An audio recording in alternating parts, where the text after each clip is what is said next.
11일 날 수요 예배를 시작하겠습니다. 복이 있는 사람은 악인들의 꾀를 따르지 아니하며 죄인들의 길에 서지 아니하며 오만한 자들의 자리에 앉지 아니하고 오직 여호와의 율법을 즐거워하여 그의 율법을 주야로 묵상하는도다. 그는 시냇가에 심은 나무가 철을 따라 열매를 맺으며 그 잎사귀가 마르지 아니함 같으니 그가 하는 모든 일이 다 형통하리로다. 악인들은 그렇지 아니하며 오직 바람에 나는 겨와 같도다. 그러므로 악인들은 심판을 견디지 못하며 죄인들이 의인들의 모임에 들지 못하리로다. 무릇 의인들의 길은 여호와께서 인정하시나 악인들의 길은 망하리로다. 아멘. 저희들을 창세전에 택정하시고 여기까지 인도해 주신 주님 감사드립니다. 오늘 예배 가운데 임재하여 주시고 이 예배가 신령과 진정으로 드려지는 예배가 되게 하여 주시옵소서. 이 모든 말씀 거룩하신 예수님의 이름으로 기도드립니다. 아멘. 사도신경 하시겠습니다. 전능하사 천지를 만드신 하나님 아버지를 내가 믿사오며 그 외아들 우리 주 예수 그리스도를 믿사오니 이는 성령으로 잉태하사 동정녀 마리아에게 나시고 본디오 빌라도에게 고난을 받으사 십자가에 못 박혀 죽으시고 장사한 지 4일 만에 죽은 자 가운데서 다시 살아나시며 하늘에 오르사 전능하신 하나님 우편에 앉아 계시다가 저리로서 산자와 죽은 자를 심판하러 오시리라. 성령을 믿사오며 거룩한 공예와 성도가 서로 교통하는 것과 죄를 사하여 주시는 것과 몸이 다시 사는 것과 영원히 사는 것을 믿사옵나이다. 아멘. 찬송가 93장입니다.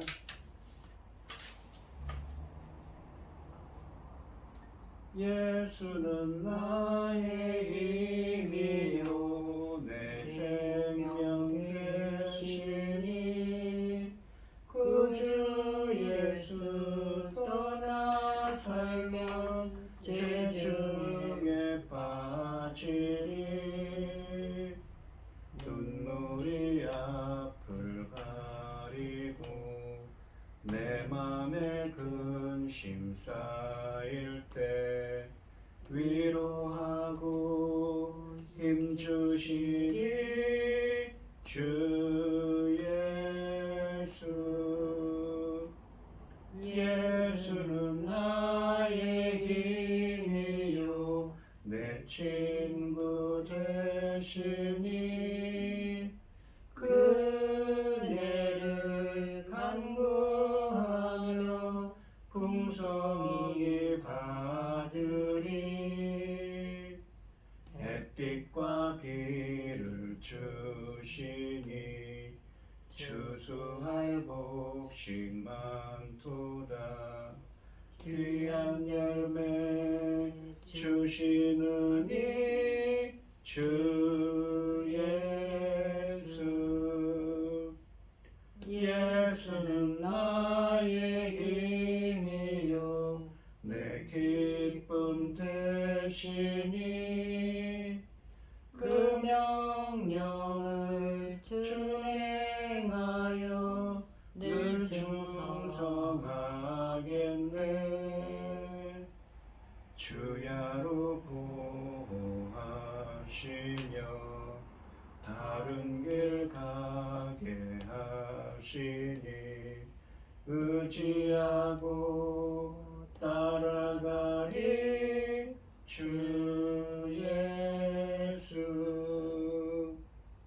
예수는 나의 힘이요 내 소망 되시니 이 세상을 떠나갈 때 곧 영생 얻으리. 한없는 복을 주시고 영원한 기쁨 주시니 나의 생명 나의 기쁨 주 예수.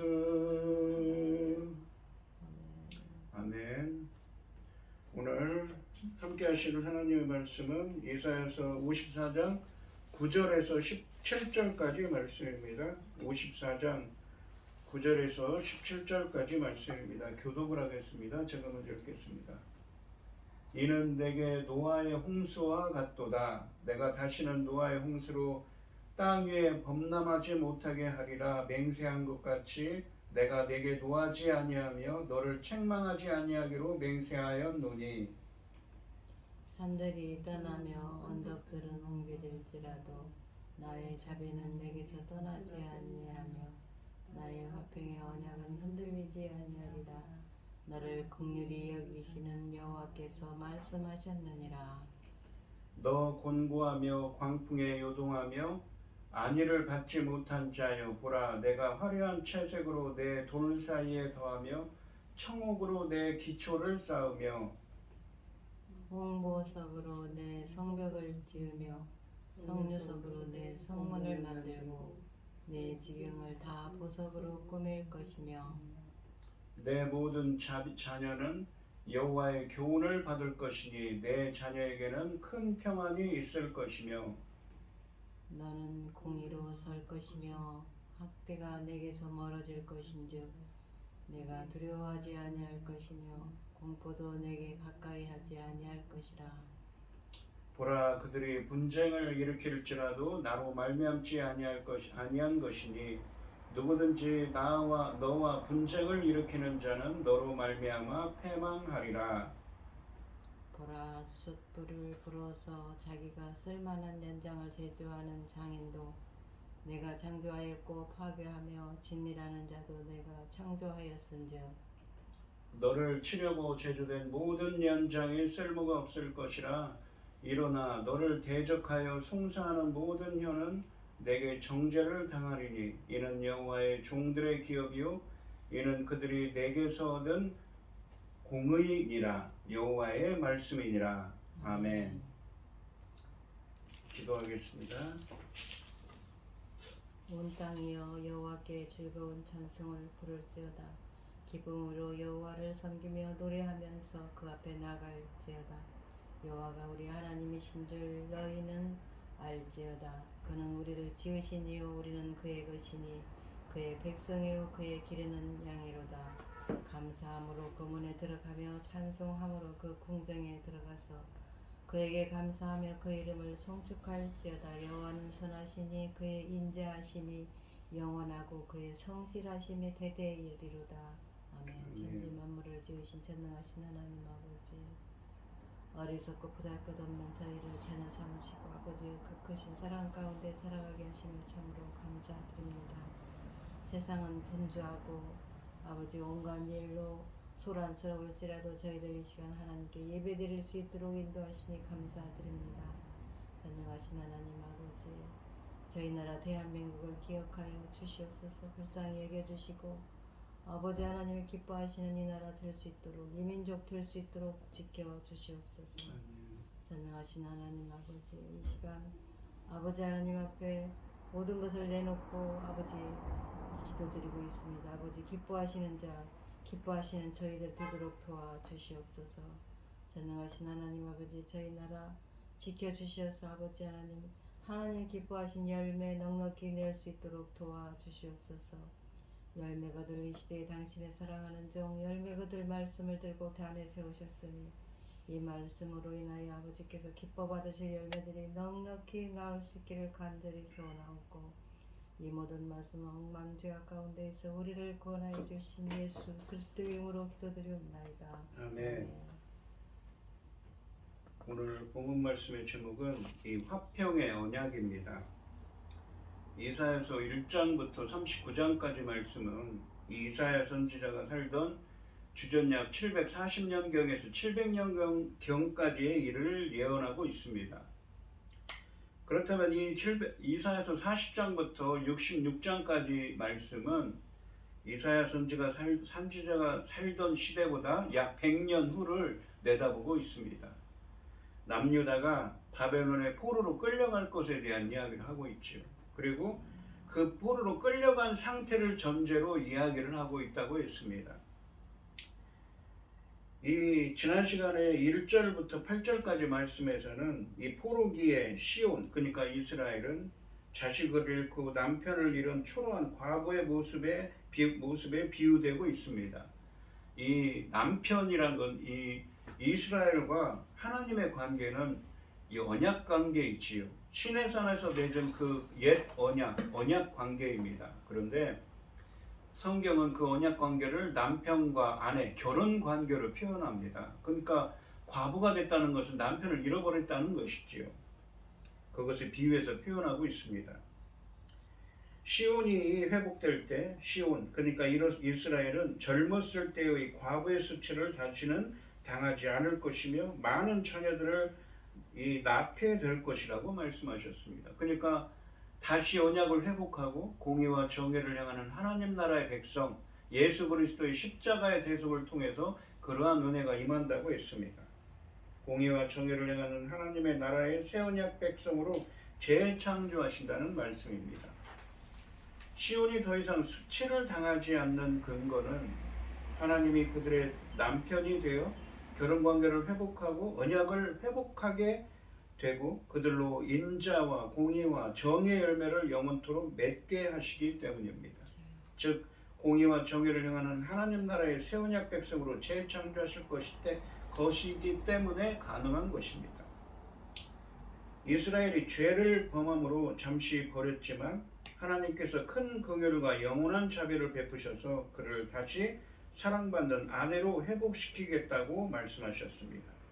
그러니까 하나님께서 새 일을 행하시고 하나님의 창조적인 구원행위인 의를 부어주셔서 예수 그리스도 이 유다와 열방의 남은 자들을 고국으로, 그러니까 시온 이스라엘로 다시 돌아오게 하시고 그것을 제2의 출애굽이라고 했습니다. 그리고 예수 그리스도의 십자가 대속을 통하여서 무엇입니까? 공의와 정의를 향하는 하나님 나라의 새 언약 백성으로 다시 새롭게 창조하실 것을 말씀하셨습니다.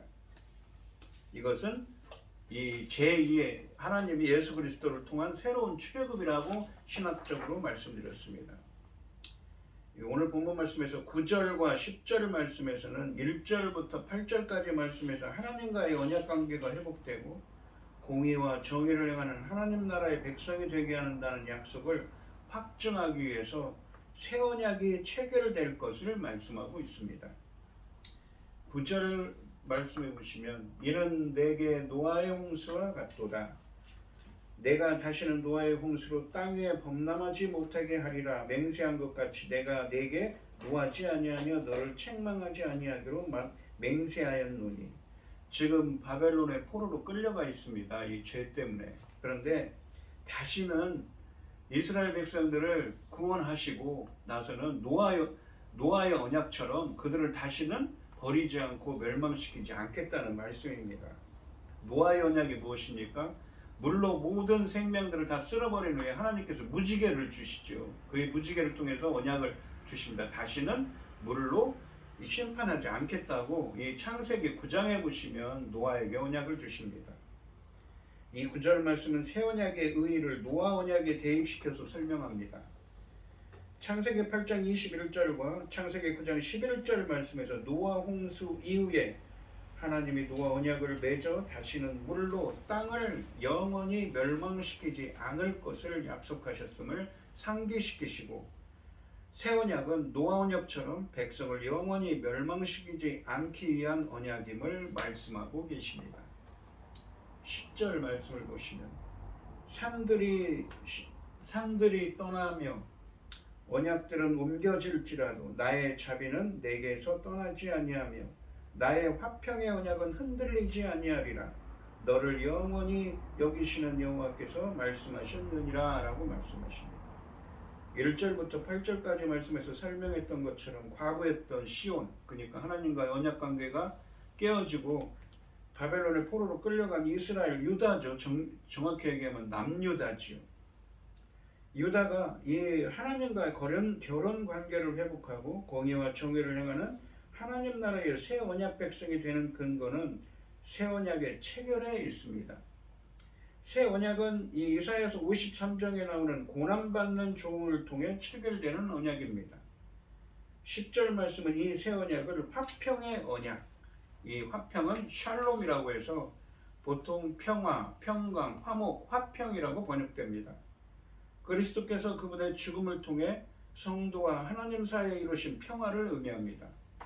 단순히 분쟁이 없는 상태를 의미하는 것이 아니라 서로 간의 모든 관계가 회복된 상태입니다. 그러니까 우리 인간이 이 에덴 동산에서 첫사람 아담이 이 선악을 알게 하는 나무의 열매를 먹고 쫓겨나지요. 그때 이 에덴 동산에서 쫓겨나서 관계가 단절됐는데 그 관계가 회복됩니다. 어떻게요? 예수 그리스도의 십자가 대속을 통해서 말입니다. 그렇게 관계가 회복된다는 것입니다. 죄로 인해 하나님과 원수되었던 상태가 청산되고 이제 완전히 새로운 교제를 나누는 관계가 회복된 영적인 평화를 나타냅니다. 더 나아가서 그리스도를 통해 마침내 찾아온 인간과 하나님, 인간과 자기 자신, 인간과 다른 인간, 인간과 피조세계 사이의 관계 회복과 그 관계 속에서의 충만한 기쁨의 상태를 표현하는 것입니다. 평강의 왕으로 오신 예수님은 십자가 죽음을 통해 사람들과 하나님과 사람들을 화평하게, 평화롭게, 화목하게 하셨습니다. 새 언약을 통한 하나님의 계획의 궁극적인 목적은 하나님과 인간 그리고 자연 질서 간의 평화를 이루는 데 있음을 보여주고 있습니다. 새 언약 체결은 신약의 메시아로 오신 예수 그리스도의 죽음과 부활을 통해 성취되었습니다. 그러니까 이 예수 그리스도의 십자가에서 죽으시고 부활하신 예수 그리스도를 통해서 새 언약이 체결되죠. 예수님께서 그러시죠. 이 십자가에 죽으시기 전날 밤에 포도주를 주시면서 내 피다, 이 언약의 피다, 그런 말을 바로 새 언약의 피입니다. 새 언약은 시온의 백성을 영원히 하나님의 의로운 자녀로 만드실 것이라는 이 시온, 이스라엘의 백성이죠. 하나님의 맹세의 표현입니다. 그 이스라엘이 어디입니까? 바로 육적인 이스라엘뿐만 아니라 신약을 살아가는 영적 이스라엘이지요.까지 포함하는 표현입니다. 그래서 시온에서 백성의 구원이 영원할 것을 일깨워줍니다. 이사야서 59장 21절 말씀에서는 새 언약을 통해 하나님의 성령이 백성의 입에 영원히 떠나지 않고 임하게 될 것을 말씀하십니다. 새 언약의 체결로 시온의 백성이 내주하는 성령을 통해 지속적으로 공의와 정의의 열매를 맺게 될 것을 내비치고 있는 것입니다. 또한 산들이 떠나며, 이 본문에 보시면 산들이 떠나며 언덕들은 옮겨질지라도 나의 자비는 내게서 떠나지 아니하며 나의 화평의 언약은 흔들리지 아니하리라 라고 말씀하십니다. 9절 말씀에서 설명한 것처럼 새 언약은 노아 언약처럼 백성을 영원히 멸망시키지 않기 위한 언약임을 말씀하십니다. 또한 이 새 언약은 화평의 언약으로 불립니다. 이사야서 32장 17절 말씀에서 평화는 의의 열매입니다. 따라서 새 언약은 이 백성에게 의의 열매를 맺게 한다는 의미를 내포하고 있습니다. 백성이 정의와 공의를 행하는 하나님 나라의 백성이 되고 하나님과 서로 평화를 누리고 더 나아가 백성과 백성이 서로 평화를 누리게 될 것입니다. 평화, 이 샬롬은 종말의 하나님 나라의 안식의 표현을 상징하는 것이기도 합니다. 안식이요. 우리가 창세기 1장에 보시면 안식을 하시죠. 일곱째 날에. 그러므로 이 새 언약은 창세기 1장으로 거슬러 올라가서 하나님 나라의 안식을 궁극적으로 성취한다는 의미를 갖고 있습니다. 그러니까 샬롬, 평화가 종말의 하나님 나라의 이 안식의 축복을 상징하는 것이라는 것이지요. 이 안식이라는 것은 창조의 완성입니다. 궁극적인 창조할 때 마지막에 안식을 하셨죠. 그러한 안식을 주신다는 것입니다. 즉, 이 9절과 10절 말씀은 새 언약 체결로 공의와 정의의 열매를 맺는 자로 재창조될 것을 우리들에게 웅변적으로 증거하고 있습니다. 그러한 언약을, 화평의 언약을 주신다는 것이지요. 그러니까 이 하나님이 예수 그리스도의 십자가 대속을 통해서 공의와 정의를 행하는 하나님 나라의 백성이 되고 더 나아가서 화평, 주님과 평강, 주님과의 관계가 회복되게 하신다는 것입니다. 11절 말씀해 보시면 11절과 12절 말씀에서는 시온이 하나님의 위로를 받아 절대로 흔들리는 법이 없는 견고하고 화려한 성으로 회복될 것을 말씀하십니다. 11절 말씀해 보시면 너 곤고하며 광풍에 요동하여 안위를 받지 못한 자여 보라 내가 화려한 채색으로 너의 둘 사이에 더하며 청옥으로 내 기초를 쌓으며 라고 되어 있습니다. 상반절에 보시면 너 공고하며 광풍에 요동하여 안위를 얻지 못한 자여 라고 말씀하십니다. 여기서 안위를 받지 못하다, 안위를 받다라는 표현이 이 이사야서에서 이 안위를 받다라고 번역된 이 히브리어가 이 지금까지 이사야서에서 어떤 표현을 썼냐면 위로를 받다라고 번역됐습니다. 이 이사야서 문맥에서 하나님께서 위로를 하신다는 것은 하나님의 구원을 의미한다고 했습니다.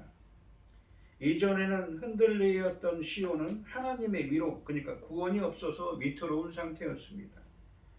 하반절에 보시면 보라 내가 화려한 채색으로 내 돌 사이에 더하며 청옥으로 내 기초를 쌓으며 라고 말씀하십니다. 하반절을 히브리어로 지극하면 하나님이 시온을 세우기 위해 색칠한 돌들을 쌓고 청옥으로 시온의 기초를 쌓으며의 의미는, 청옥으로 기초를 쌓으면 어떻습니까? 아주 강한 돌로 기초를 쌓으니까 기초가 든든하겠죠. 11절 말씀은 이전에 흔들리던 시온은 하나님의 위로 구원이 없어서 위태로웠지만 회복될 시온은 구원을 받아 새롭고 견고한 성으로 세워질 것입니다. 이 말씀은 하나님께서 자기 백성들을 영화롭게 치장하실 것이며 회복될 시온, 그 하나님의 백성들은 구원을 받아 광풍에도 흔들리지 않는 견고한 성처럼 세워질 것을 의미하고 있습니다. 그러니까 이 시온이 그냥 단순히 성이다, 이 어떤 지명 예루살렘을 의미한다라고 표현한 것보다 이 시온은 이스라엘, 그러니까 남유다, 이스라엘 사람들, 이스라엘 백성들, 바로 이 제2의 출애굽, 바벨론의 포로로 끌려갔다가 다시 돌아오는 사람들이 있죠. 그들을 의미하는 것입니다. 그들을 비유적으로 표현한다고 봐야겠죠. 12절에 보시면 이 비슷한 표현이 나옵니다. 홍보석으로 내 성벽을 지으며 성류석으로 내 성문을 만들고 너의 지경을 다 보석으로 꾸밀 것이며 라고 하십니다. 시온, 그러니까 이스라엘의 새로운 변화, 회복을 각종 보석을 치장한 성으로 묘사합니다. 종말에 화려한 보석으로 치장한 이스라엘은 공의와 정의로 빛나는 미래의 백성들의 모습을 상징하고 있는 것입니다. 11절과 12절 말씀에서 하나님이 갖가지 보석으로 자신의 백성을 치장하신다고 하셨는데 바로 하나님과의 관계가 다시 회복되는 것을 상징하는 것입니다. 그래서 공의와 정의를 행하는 하나님 나라의 백성이 되게 한다는, 그래서 평강을 누리고 하나님의 의로움 가운데 주님이 바라시는 하나님의 백성들로 살아가게 된다는 것을 의미합니다. 13절 말씀을 보시면 내 모든 자녀는 여호와의 교훈을 받을 것이니 내 자녀에게는 큰 평안이 있을 것이며 라고 되어 있습니다. 시온, 그러니까 이스라엘의 자녀들이 하나님의 교훈을 받아 평안, 샬롬을 누리게 된다고 하십니다.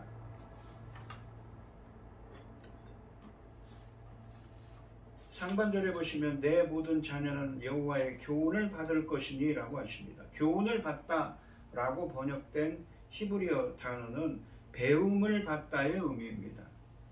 이 단어는 이사야서 8장 16절 말씀에서 이사야 선지자의 제자들과 이사야 50장 말씀에서는 여호와의 종에게 적용된 용어입니다. 이 낱말이 이스라엘 백성에게 적용된다는 것은 이들이 바로 이 여호와의 종인 메시아의 사명을 감당하는 여호와의 교훈을 받는 예수님의 제자가 될 것을 암시해주고 있는 표현인 것입니다. 그래서 이 교훈을 받다라고 번역된 히브리어가 이 disciple, 영어로 discipled, 그러니까 제자가 된다는 의미가 있습니다. 그리스도께서는 요한복음 6장 46절 말씀에서 본문 13절 말씀을 인용하면서 자기 제자들에게 적용하셨는데, 이렇게 볼 때 여기에서 말하는 시온의 자녀는 그리스도를 믿고 따르는 제자들을 가리킨다고 볼 수가 있습니다. 단순히 예수님의 그 12제자뿐만 아니라 이 모든 제자들, 예수님을 따르는 자들을 표현하는 것이지요. 그러니까 그러한 이 화평의 언약, 새 언약을 주셔서 화평을 주시고 또 무엇입니까? 예수님의 제자처럼 친히 주님께서 말씀하시고 교훈을 주신다는 것이지요. 하반절에 보시면 내 자녀에게는 큰 평안이 있을 것이며 라고 말씀하십니다. 모든 복과 지혜의 근본인 하나님의 교훈을 받는다는 것은 그 자체가 바로 하나님의 축복입니다. 주의 말씀으로 양육되고 교육받은 사람들이 바르게 살아갈 때 평강에 누리게 됨을 성경에서 볼 때 지극히 당연한 그 결과입니다. 그 역시 하나님의 축복이라고 말할 수가 있습니다. 14절 말씀을 보시면 너는 공의로 설 것이며 학대가 내게서 멀어질 것인즉 네가 두려워하지 아니할 것이며 공포도 내게 가까이 하지 못할 것이라. 이 이스라엘의 자녀들이 의로 서게 될 것이니 두려워하지 않게 될 것이라고 말씀하십니다.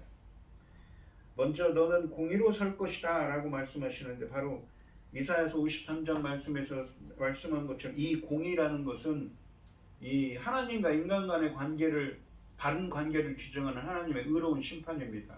우리가 성경에서 누군가를 의롭다고 하는 것은 하나님이 보시기에 그 사람이 하나님이 보시기에 그 사람이 하나님이 인정했다, 기뻐하신다는 의미입니다.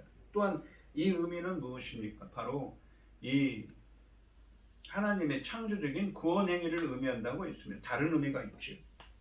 이사야서 53장 말씀에서 설명한 것처럼 여호와의 종이신 예수님의 십자가 대속을 통해 유다와 열방의 남은 자들이 이 공의와 정의를 행하는 화평의 언약을 맺은 하나님 나라의 새 언약 백성이 될 것을 말씀하고 계십니다. 하나님은 이런 그들에게 하반절에 보시면 학대가 내게서 멀어질 것인즉 내가 두려워하지 아니할 것이며 공포도 내게 가까이 있지 못할 것이라고 말씀하십니다.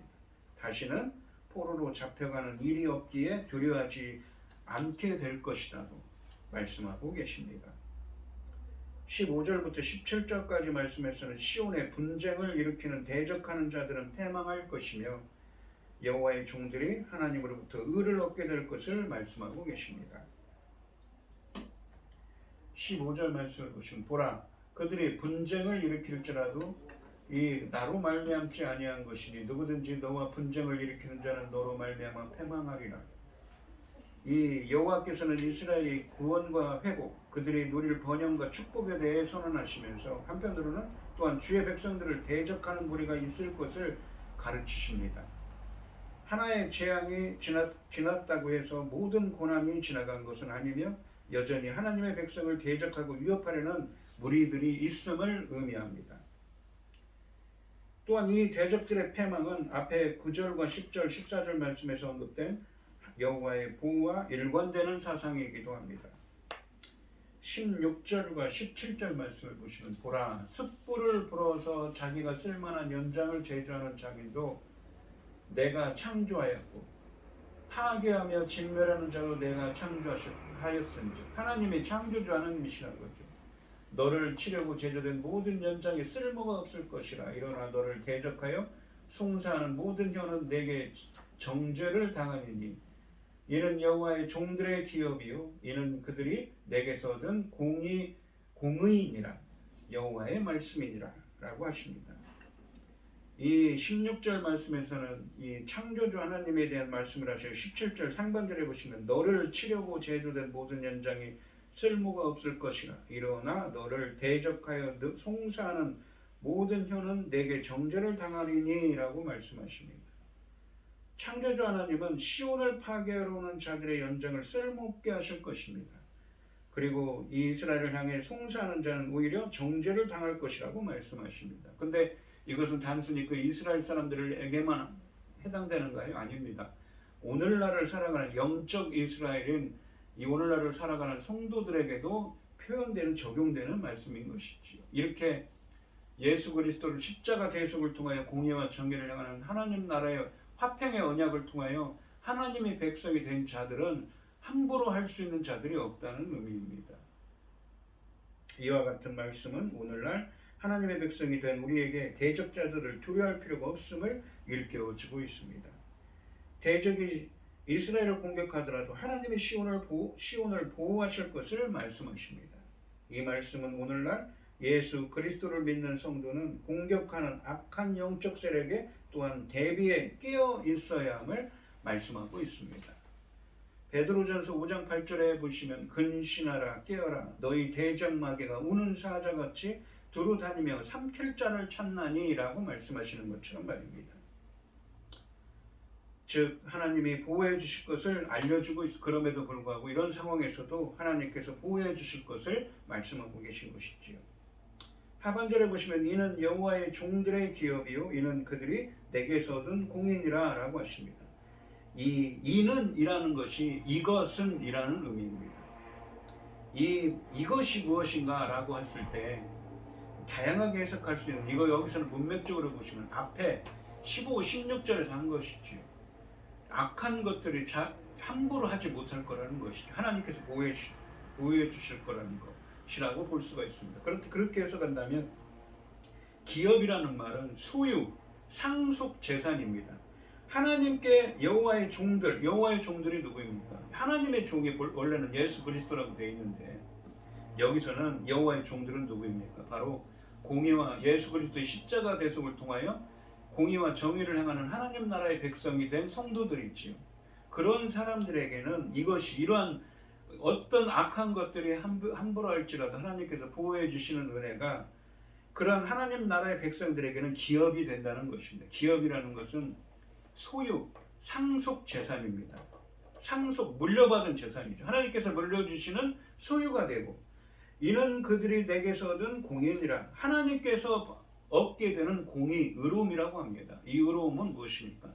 하나님의 창조적인 구원 행위죠. 그러니까 하나님의 그러한 창조적인 구원 행위를 통해서 이러한 은혜를 물려받게 된다는 것입니다. 하나님께서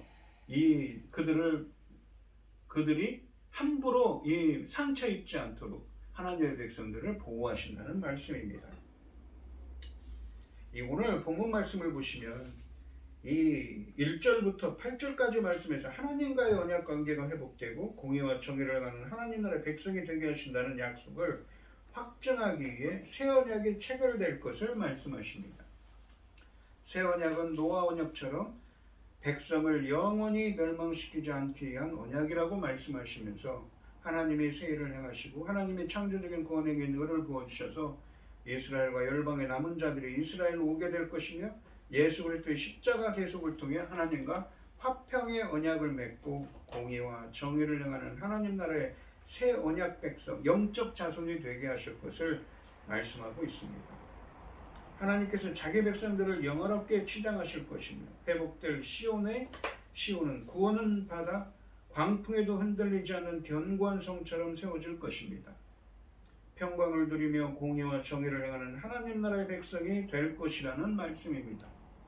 또한 여호와의 교훈을 받는 제자가 되게 하고 큰 평안을 주실 것이며 다시는 포로로 잡혀가는 일이 없기에 두려워하지 말라고 하십니다. 이렇게 구원받은 하나님의 백성에게 분쟁을 일으키는 대적하는 자들은 패망할 것이며 창조주 하나님은 시온을 파괴하러 오는 사람들의 연장을 쓸모없게 하실 것이라고 하십니다. 그리고 시온을 향해 송사하는 자는 오히려 정죄를 당하게 될 것이라고 하십니다. 지금까지 말씀하신 것은 무엇입니까? 바로 여호와의 종들의 기업이라고 하죠. 바로 이 하나님 나라 이렇게 화평의 하나님과 화평의 언약, 새 언약을 맺은 자들의 물려받는 이 재산 소유가 되고 이는 그들이 내게서 얻은 공인이라 하나님의 창조적인 하나님으로부터 얻은 하나님의 창조적인 구원으로 물려받은 무엇입니까? 이 소유가 된다는 것이죠. 이러한 은혜를 이 하나님의 백성들에게는 주신다고 하십니다. 그래서 그들을 이렇게 보호할 것이라 그렇기 때문에 두려워하지 말라고 하시는 것입니다. 오늘 이 시간 성도님들도 하나님의 창조적인 구원 행위에 의를 부어주셔서 예수 그리스도의 십자가 대속을 통해 화평의 언약을 맺고 공의와 정의를 행하는 하나님 나라의 백성이 새 언약 백성이 되셔서 어떠한 대적들의 위협에도 하나님께서 보호하실 것이기 때문에 두려워하지 마시기 바라며 또한 여호와의 교훈을 받는 예수님의 제자가 되시고 큰 평안 가운데 거하는 은혜가 함께 하시기를 주님의 은혜로 주님의 이름으로 축원드리겠습니다. 기도하겠습니다. 하나님 아버지 감사합니다. 예수 그리스도의 십자가의 대속을 통해 유다와 열방의 남은 자들을 바로 공의와 정의를 행하는 하나님 나라의 새 언약 백성으로 그 화평의 언약을 통해서 새 언약 백성으로 만드실 것을 말씀하십니다. 그러면서 그들에게 화평을 약속하시면서 두려워하지 말라고 하십니다. 왜냐하면 하나님께서 어떤 악한 것들도 함부로 틈타지 못하도록 주님께서 보호하실 것이기 때문입니다. 주님 이 말씀처럼 저희들도 공의와 정의를 행하는 하나님 나라의 새 언약 백성으로 될 수 있도록 주님께서 역사해 주시옵시고 어떠한 대적들의 위협에도 흔들리지 않도록 주님께서 보호해 주시며 또한 큰 평안 가운데 거할 수 있도록 은혜 베풀어 주시옵소서. 이 모든 말씀 거룩하신 예수님의 이름으로 기도드리옵나이다. 아멘.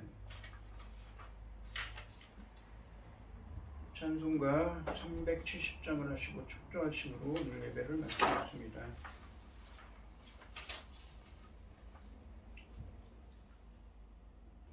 주 안에 있는 나에게 딴 근심이 있으랴 십자가 밑에 나가 내 짐을 풀었네.